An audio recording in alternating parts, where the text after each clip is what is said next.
पंजाब के राज्यपाल श्री बनवारी लाल पुरोहित जी, मुख्यमंत्री श्रीमान भगवत मान जी,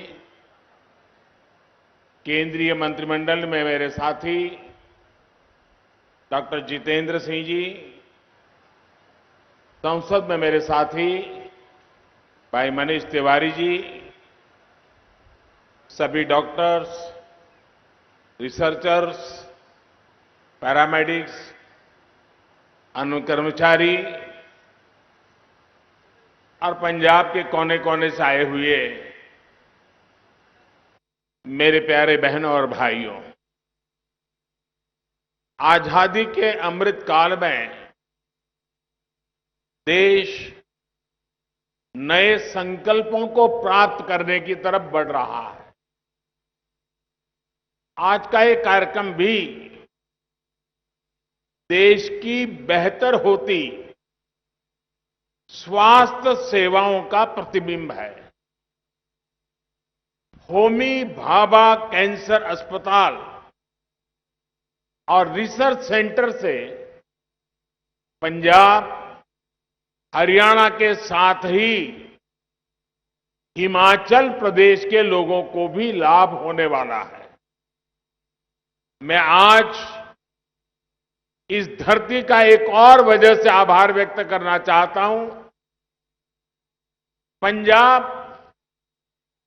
स्वतंत्रता सेनानियों, क्रांतिवीरों, राष्ट्रभक्ति से ओत-प्रोत परंपरा की ये पवित्र धरती है। अपनी इस परंपरा को पंजाब ने हर घर तिरंगा अभियान के दौरान भी समृद्ध रखा है। आज मैं पंजाब की जनता का, विशेष रूप से यहां के युवाओं का हर घर तिरंगा अभियान को सफल बनाने के लिए हृदय से बहुत बहुत धन्यवाद करता हूं। साथियों, कुछ दिन पहले ही लाल किले से हम सभी ने अपने देश को विकसित भारत बनाने का संकल्प लिया है। भारत को विकसित बनाने के लिए उसकी स्वास्थ्य सेवाओं का भी विकसित होना उतना ही जरूरी है। जब भारत के लोगों को इलाज के लिए आधुनिक अस्पताल मिलेंगे, आधुनिक सुविधाएं मिलेगी, तो वो और जल्दी स्वस्थ होंगे, उनकी ऊर्जा सही दिशा में लगेगी, अधिक प्रोडक्टिव होगी। आज होमी भाभा कैंसर अस्पताल और रिसर्च सेंटर के तौर पर भी देश को एक आधुनिक अस्पताल मिला है। इस आधुनिक सुविधा के निर्माण में केंद्र सरकार के टाटा मेमोरियल सेंटर ने महत्वपूर्ण भूमिका निभाई है।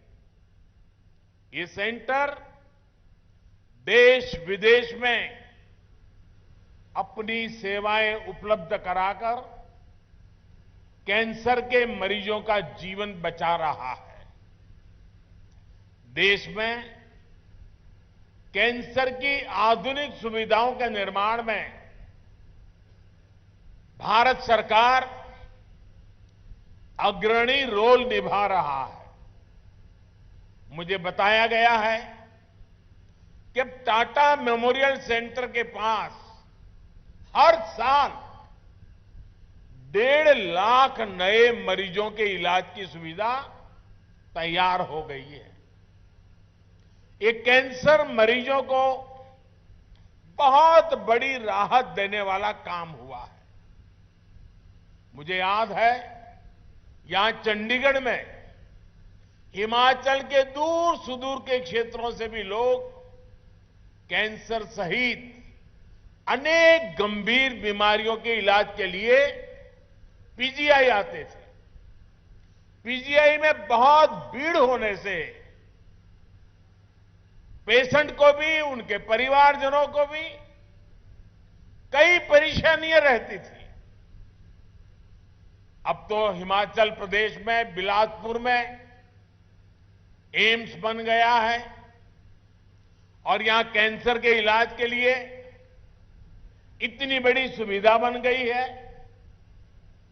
जिसको बिलासपुर नजदीक पड़ता है वो वहां जाएगा और जिसको मोहाली नजदीक पड़ता है वो यहां आएगा। साथियों, लंबे समय से देश में ये आकांक्षा रही है कि हमारे देश में हेल्थ केयर का एक ऐसा सिस्टम हो जो गरीब से गरीब की भी चिंता करता हो। एक ऐसी स्वास्थ्य व्यवस्था जो गरीब के स्वास्थ्य की चिंता करे, गरीब को बीमारियों से बचाए, बीमारी हुई तो फिर उसको उत्तम इलाज सुलभ कराए। अच्छे हेल्थ केयर सिस्टम का मतलब सिर्फ 4 दीवारें बनाना नहीं होता है। किसी भी देश का हेल्थ केयर सिस्टम तभी मजबूत होता है जब वो हर तरह से समाधान दे, कदम कदम पर उसका साथ दे। इसलिए बीते 8 वर्षों में देश में होलिस्टिक हेल्थ केयर को सर्वोच्च प्राथमिकताओं में रखा गया है। भारत में स्वास्थ्य के क्षेत्र में जितना काम पिछले 7-8 साल में हुआ है उतना पिछले 70 साल में भी नहीं हुआ। आज स्वास्थ्य के क्षेत्र के लिए गरीब से गरीब को आरोग्य सुविधा के लिए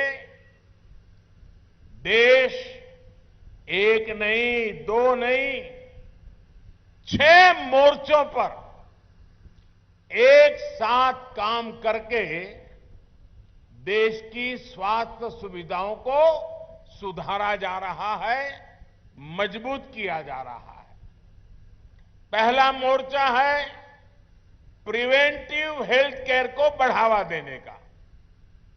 दूसरा मोर्चा है गांव-गांव में छोटे और आधुनिक अस्पताल खोलने का। तीसरा मोर्चा है शहरों में मेडिकल कॉलेज और मेडिकल रिसर्च वाले बड़े संस्थान खोलने का। चौथा मोर्चा है देश भर में डॉक्टरों और पैरा मेडिकल स्टाफ की संख्या बढ़ाने का। पांचवा मोर्चा है मरीजों को सस्ती दवाइयां, सस्ते उपकरण उपलब्ध कराने का। और छठा मोर्चा है टेक्नोलॉजी का इस्तेमाल करके मरीजों को होने वाली मुश्किलें कम करने का। इन 6 मोर्चों पर केंद्र सरकार आज रिकॉर्ड निवेश कर रही है, इन्वेस्टमेंट कर रही है, हजारों करोड़ रुपए खर्च कर रही है। साथियों, हमारे यहां हमेशा से कहा गया है बीमारी से बचाव ही सबसे अच्छा इलाज होता है। इसी सोच के साथ देश में प्रिवेंटिव हेल्थ केयर पर इतना जोर दिया जा रहा है। अभी कुछ दिन पहले ही एक रिपोर्ट आई है जिसमें कहा गया है कि जल जीवन मिशन की वजह से पानी से होने वाली बीमारियों में बहुत ज्यादा कमी आई है। यानी जब हम बचाव के लिए काम करते हैं तो बीमारी भी कम होती है। इसी तरह की सोच पर पहले की सरकारें काम ही नहीं करती थी, लेकिन आज हमारी सरकार तमाम अभियान चलाकर, जन में जागरूकता का अभियान चलाकर लोगों को जागरूक भी कर रही है और बीमार होने से बचा भी रही है। योग और आयुष को लेकर आज देश में अभूतपूर्व जागरूकता फैली है। दुनिया में योग के लिए आकर्षण बढ़ा है। फिट इंडिया अभियान देश के युवाओं में लोकप्रिय हो रहा है। स्वच्छ भारत अभियान ने बहुत सी बीमारियों के रोकथाम में मदद की है। पोषण अभियान और जल जीवन मिशन से कुपोषण को कंट्रोल करने में मदद मिल रही है। अपनी माताओं बहनों को एलपीजी कनेक्शन की सुविधा देकर हमने उन्हें धुएं से होने वाली बीमारियां, कैंसर जैसे संकटों से भी बचाया है। साथियों, हमारे गांवों में जितने अच्छे अस्पताल होंगे, जांच की जितनी सुविधाएं होगी, उतना ही जल्दी रोगों का पता चलता है। हमारी सरकार इस दूसरे मोर्चे पर भी देश भर में बहुत तेजी से काम कर रही है। हमारी सरकार गांव-गांव को आधुनिक स्वास्थ्य सुविधाओं से जोड़ने के लिए 1.5 लाख से ज्यादा हेल्थ एंड वेलनेस सेंटर बनवा रही है। मुझे खुशी है कि इनमें से लगभग 1.25 lakh health and wellness centres ने काम करना शुरू भी कर दिया है। यहां पंजाब में भी लगभग 3,000 हेल्थ एंड वेलनेस सेंटर सेवा दे रहे हैं। देश भर में in health and wellness centres में अभी तक लगभग 22 करोड़ लोगों की कैंसर से जुड़ी स्क्रीनिंग हो चुकी है, जिसमें से करीब 60 लाख स्क्रीनिंग ये मेरे पंजाब में ही हुई है। इसमें जितने भी साथियों में कैंसर की पहचान शुरुआती दौर में हो पाई है, उनको गंभीर खतरों से बचाना संभव हो पाया है। साथियों, एक बार जब बीमारी का पता चलता है तो ऐसे अस्पतालों की जरूरत होती है जहां गंभीर बीमारियों का ठीक से इलाज हो सके।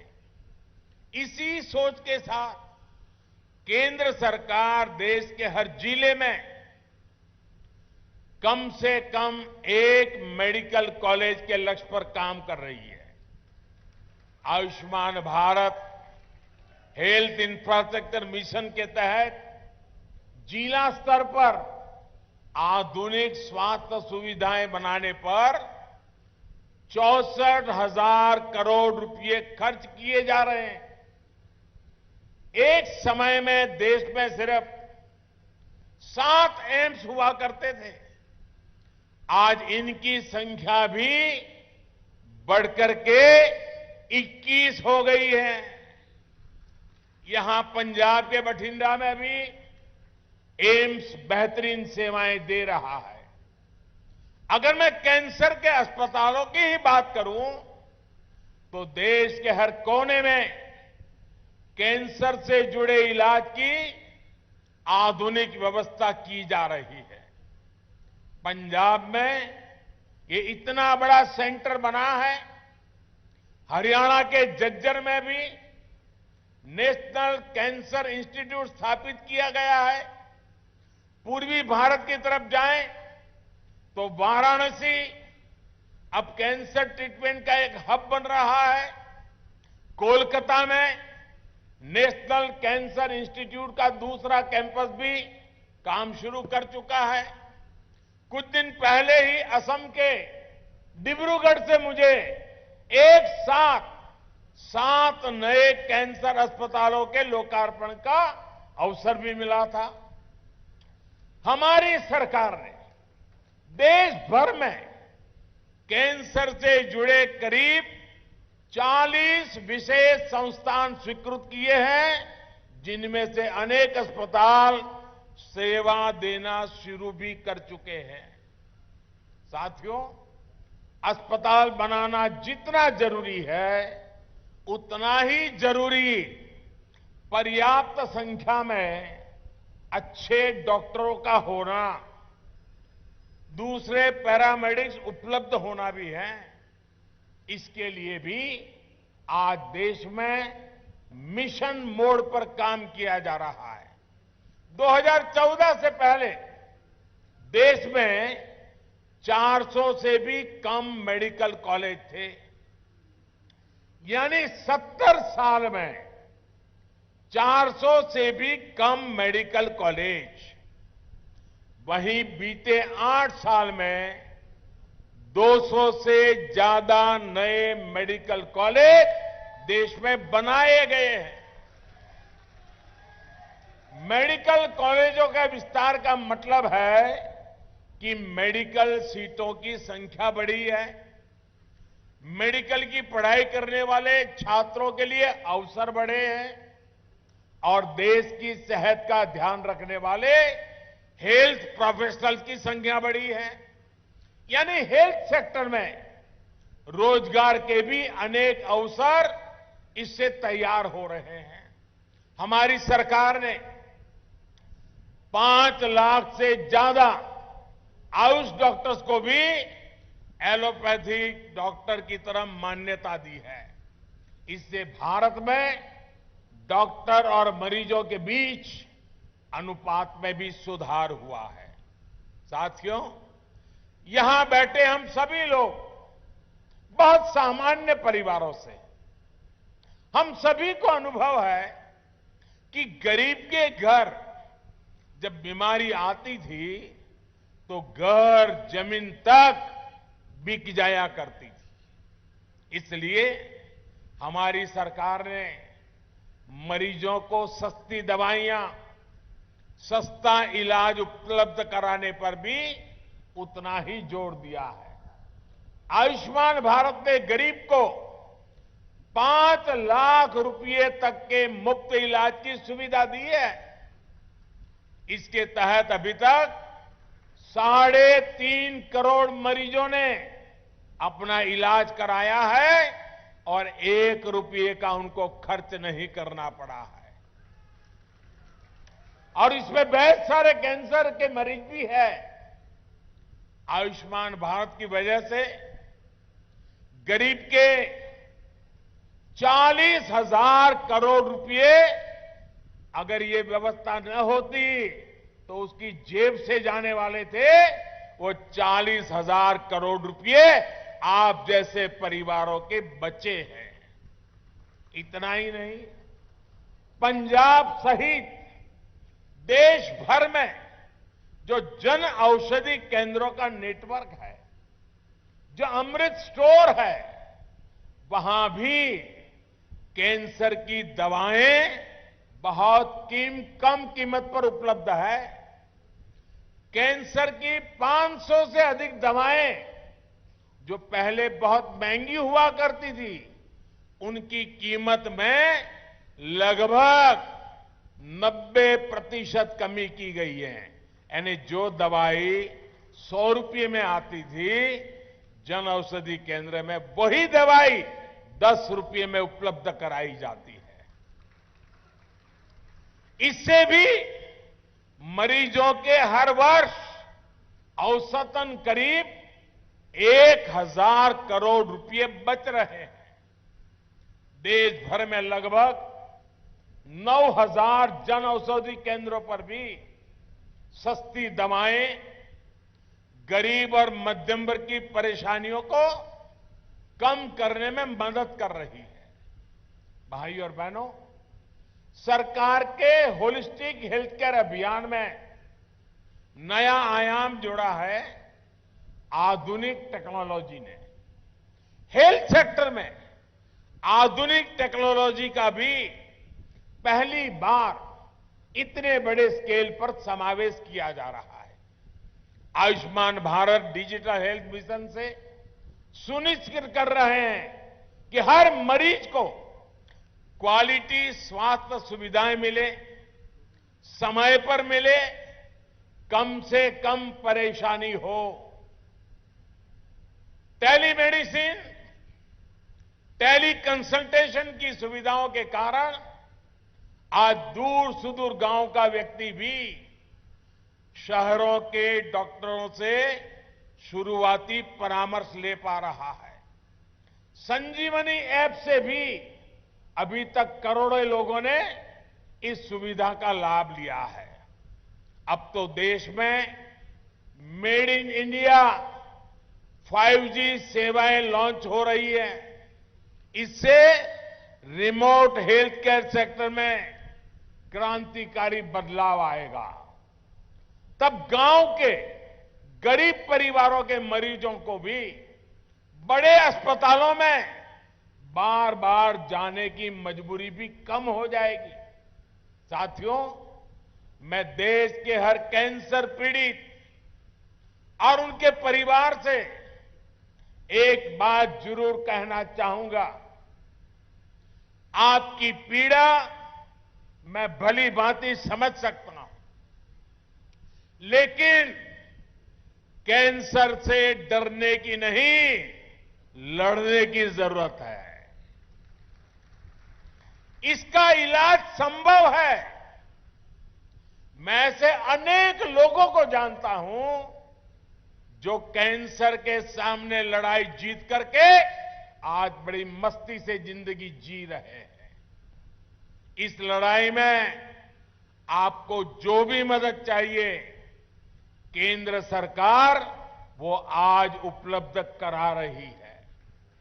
इस अस्पताल से जुड़े आप सभी साथियों से भी मेरा विशेष आग्रह रहेगा कि कैंसर के कारण जो डिप्रेशन की स्थितियां बनती है, उनसे लड़ने में भी हमें मरीजों की, परिवारों की मदद करनी है।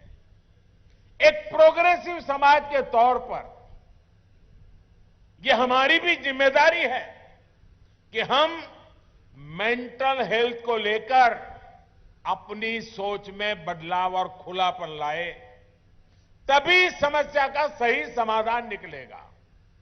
स्वास्थ्य सेवा से जुड़े अपने साथियों से मैं ये भी कहूंगा कि आप भी जब गांवों में कैंप लगाते हैं तो इस समस्या पर भी जरूर फोकस करें।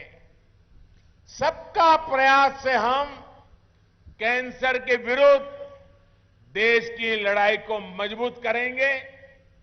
इसी विश्वास के साथ पंजाब वासियों को, और जिसका लाभ हिमाचल को भी मिलने वाला है, आज एक बहुत बड़ा तोहफा आपके चरणों में समर्पित करते हुए मैं एक संतोष की अनुभूति करता हूं, गर्व की अनुभूति करता हूं। आप सबको बहुत बहुत शुभकामनाएं, बहुत बहुत धन्यवाद।